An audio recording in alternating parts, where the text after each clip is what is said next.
Olá, na presente aula vamos estudar o contrato de transporte. Ao final, você deverá saber alguns detalhes acerca desse importante contrato. Transporte é, em poucas palavras, o contrato pelo qual uma pessoa se obriga a levar coisas ou pessoas de um local ao outro. É um contrato bastante comum nas relações de consumo, principalmente tratando-se de transporte de pessoas. Aquele que recebe as coisas ou pessoas se denomina transportador. A pessoa transportada, passageiro ou viajante. E aquele que entrega as coisas para o transporte se denomina remetente ou expedidor. Não é parte contratante o eventual destinatário das coisas transportadas, a não ser que seja ele o próprio expedidor. O transporte pode ser de pessoas ou coisas. As coisas, animadas ou inanimadas. Quanto às partes, requer-se a capacidade genérica para a vida civil. Por outros termos, basta ser maior de 18 anos ou emancipado. Dependendo da modalidade de transporte, o transportador será concessionário ou permissionário de serviço público, devendo ter concessão ou permissão do poder público para conduzir pessoas ou coisas. É o caso dos ônibus, táxis, aviões. Sendo o transporte de coisas, estas deverão ser possíveis tanto materialmente quanto juridicamente. Não se pode admitir transporte envolvendo mercadoria furtada ou contrabandeada. Assim mesmo, se o transportador de nada sabia, terá direito à remuneração. Quanto à forma, o transporte é contrato consensual. Basta a convenção para que se considere celebrado. Está superada a ideia de que o transporte de coisas é real, considerando-se celebrado somente após a entrega da mercadoria.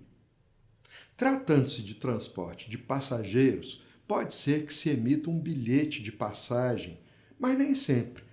Tal não ocorre, por exemplo, nos ônibus ou táxis municipais. Se emitido um bilhete, este poderá ser transferível ou intransferível, nominal ou ao portador.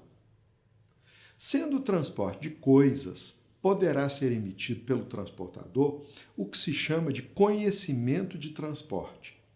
É um título de crédito que confere ao seu portador o direito de retirar as mercadorias das mãos do transportador. Em outras palavras, o transportador entregará a mercadoria a quem quer que lhe apresente o conhecimento. O conhecimento é um título normalmente negociável. Quem quer que o receba poderá transferi-lo por endosso, ou seja, assinando no verso, a outra pessoa que estará intitulada a receber as mercadorias das mãos do transportador. Dependendo daquilo que seja conduzido, o transporte será de pessoas ou de coisas. Dependendo do meio utilizado, o transporte será terrestre, marítimo, fluvial ou aéreo. Quanto à extensão territorial coberta, pode o transporte ser urbano, intermunicipal, interestadual ou internacional. Seja o transporte de coisas ou de pessoas, havendo mais de um transportador, cada um será responsável pelo trecho do percurso a que se obrigou, respondendo pelos danos que venham a sofrer tanto as pessoas como as coisas. Não sendo possível determinar em que trecho do percurso ocorreu o dano, responderão os transportadores solidariamente. Se houver substituição de um dos transportadores no decorrer do trajeto, o substituto responderá também ele solidariamente com os demais pelos danos ocorridos. No transporte de pessoas, o transportador se obriga a conduzir as pessoas de um lugar ao outro, conforme o combinado, com todo o zelo e segurança. Evidentemente, não se considera válida a cláusula que isente o transportador de suas responsabilidades. Ele responde ainda por todos os danos causados aos passageiros. No caso, há uma inversão do ônus da prova da culpa, ou seja, o transportador se presume culpado, cabendo a ele provar a sua inocência. É o que se deduz do artigo 734 do Código Civil, segundo o qual o transportador só não responde em caso de força maior. O código deixa entender claramente que o ônus da prova incumbe ao transportador. O transportador responderá por todos os danos causados aos passageiros, ainda que o acidente seja causado por terceiro. Nessa hipótese, terá direito de regresso contra o terceiro. Tratando-se de transporte público, a responsabilidade do transportador é objetiva, isto é, responde independentemente de culpa. O transportador é depositário da bagagem dos passageiros. Poderá exigir declaração de seu valor a fim de fixar o montante da indenização. Terá direito de reter as bagagens e outros bens de uso pessoal dos passageiros a título de penhor até que receba o pagamento da passagem, se este não houver sido feito anteriormente ao embarque. O transportador não pode recusar passageiro, salvo os casos previstos em regulamento especial ou se as condições de higiene, saúde ou mesmo comportamento inadequado do passageiro, embriaguez, por exemplo, justificarem a recusa. O transportador deverá restituir ao passageiro o valor da passagem se este desistir da viagem, denunciando o contrato em tempo hábil, permitindo a renegociação da passagem. O passageiro poderá denunciar o contrato mesmo após iniciada a viagem, tendo direito ao reembolso dos trechos que não utilizar. Esse dispositivo se aplica principalmente a longas viagens aéreas ou mesmo terrestres divididas em trechos. O passageiro só terá esse direito de reembolso, entretanto, se provar que outra pessoa foi transportada em seu lugar nos trechos que não utilizou. Ao reembolsar o passageiro, o transportador poderá reter até 5% do valor a título de multa compensatória. O transportador não será obrigado a reembolsar o passageiro que simplesmente tenha deixado de embarcar sem qualquer aviso prévio. Mas o passageiro terá direito ao reembolso se provar que outra pessoa embarcou em seu lugar. Os mesmos 5% do caso anterior poderão ser retidos pelo transportador.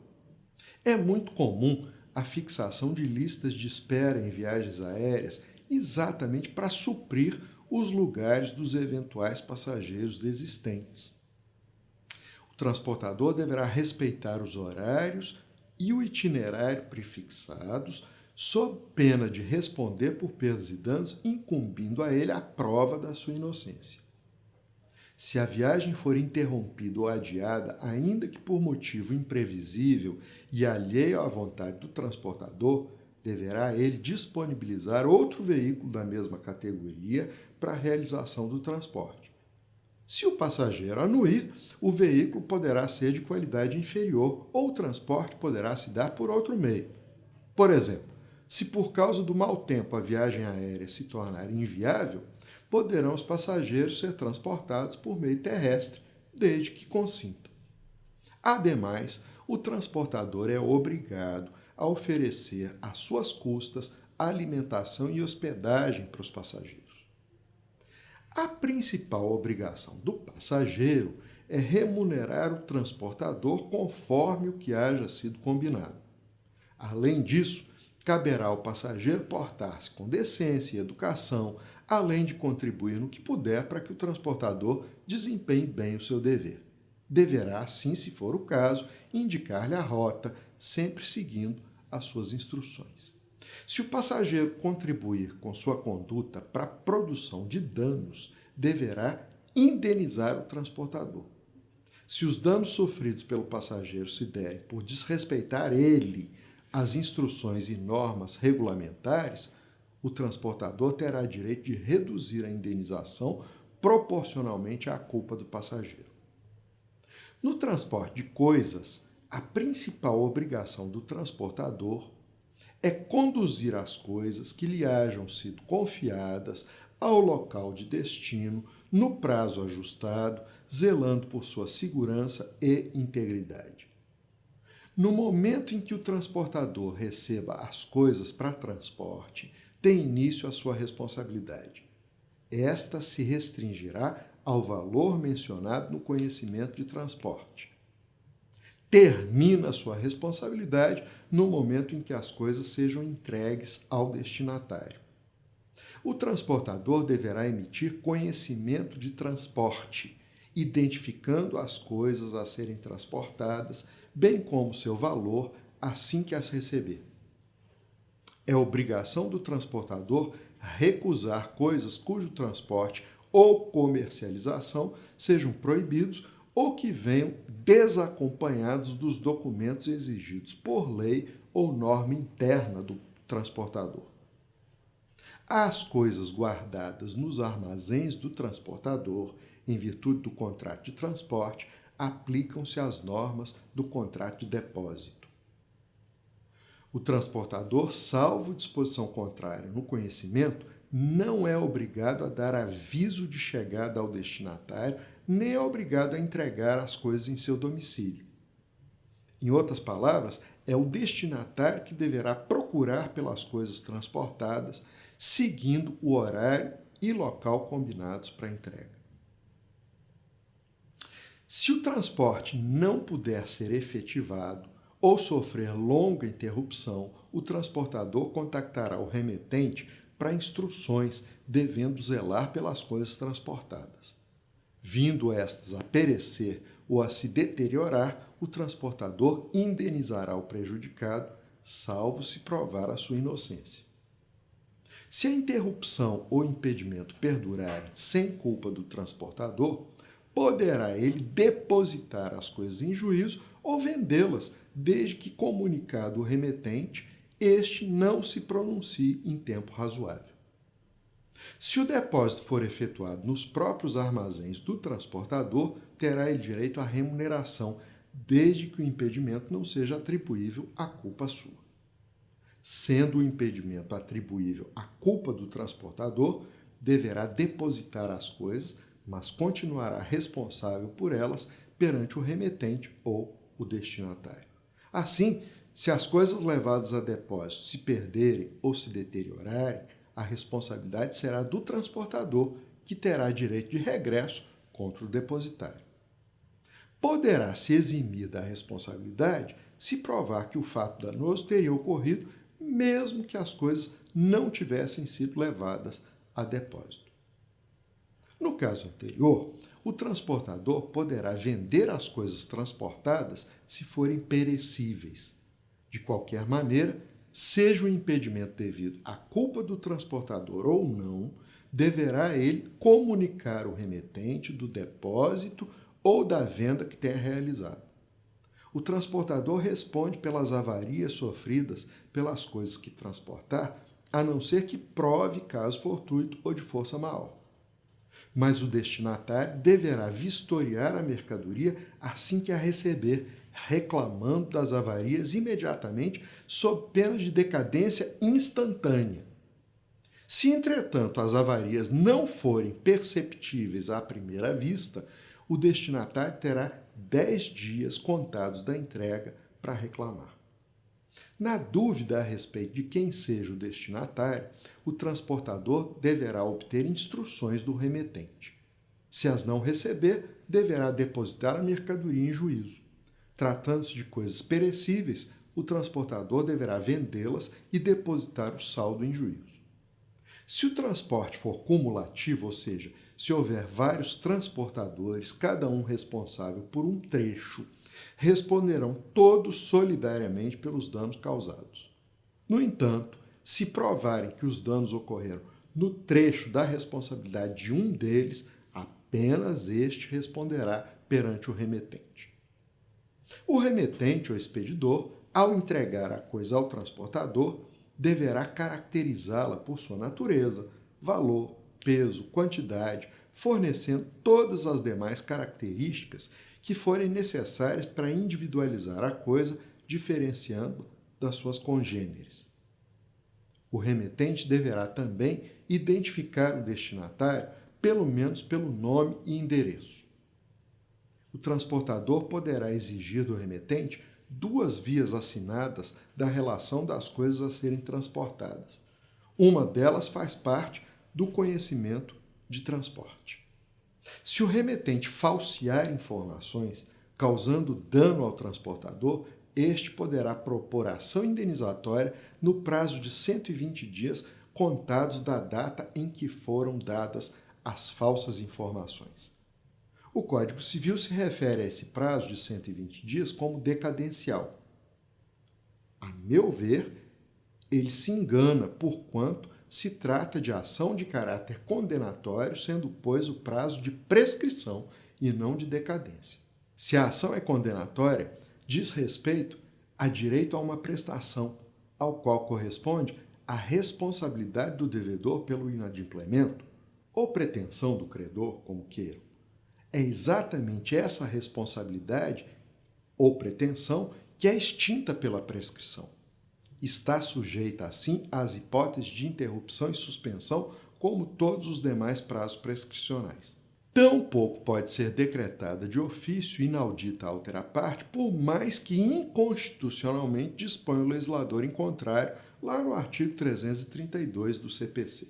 Embalar a mercadoria, salvo disposição contrária, é também obrigação do remetente. E o transportador poderá recusar a coisa inadequadamente embalada. Até a entrega da coisa ao destinatário, o expedidor poderá denunciar o contrato exigindo a mercadoria de volta, ou poderá pedir seja ela entregue a outro destinatário. Em ambos os casos, pagará ao transportador todas as despesas extras que a contraordem implicar, além das perdas e danos eventualmente ocorridos. O destinatário é o credor das mercadorias. Pode ser o próprio expedidor ou um terceiro beneficiário, quando então teremos estipulação em favor de terceiro. Em outras palavras, se o destinatário for terceiro beneficiário, teremos estipulação do expedidor com o transportador em favor de terceira pessoa, o beneficiário. Ao destinatário poderá caber o pagamento do transporte. Deverá, por outro lado, receber a mercadoria no tempo e local combinados, sob pena de ter que arcar com os ônus da armazenagem. A Lei 11.442 de 2007 regula o transporte rodoviário de cargas realizado por conta de terceiro mediante remuneração. A natureza dessa modalidade de transporte é empresarial e depende de inscrição do transportador, seja ele pessoa física ou jurídica, no Registro Nacional de Transportadores Rodoviários de Cargas da Agência Nacional de Transportes Terrestres. O transportador prestará a sua atividade ao expedidor como agregado ou autônomo. Será agregado se contratado com exclusividade mediante remuneração certa. Será autônomo se atuar eventualmente sem exclusividade mediante frete ajustado a cada viagem. Seja como for, o transportador agregado ou autônomo não será jamais considerado empregado do expedidor. O contrato entre eles celebrado será discutido na justiça comum ou perante juízo arbitral. A cada viagem será emitido conhecimento de transporte que conterá a identificação das partes e informações fiscais e dos serviços. Com a emissão do conhecimento, o transportador assume a responsabilidade pela execução do serviço e pelos prejuízos decorrentes de perda ou de danos à carga, bem como pelos prejuízos decorrentes da mora na entrega.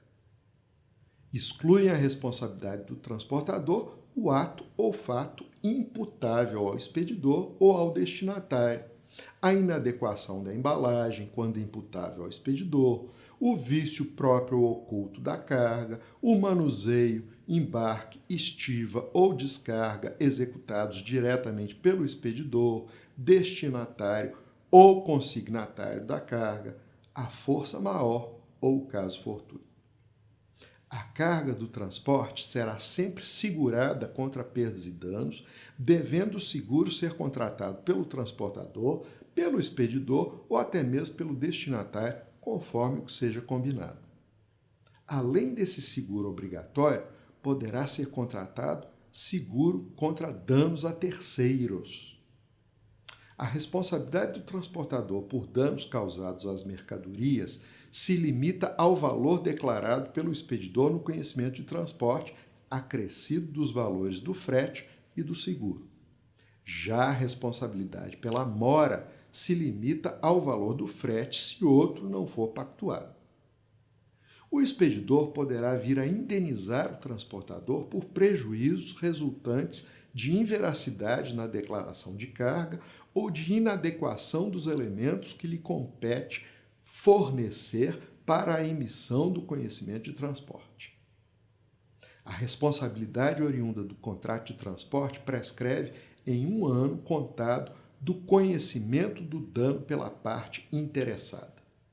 O prazo para a entrega da carga deverá estar previsto no contrato.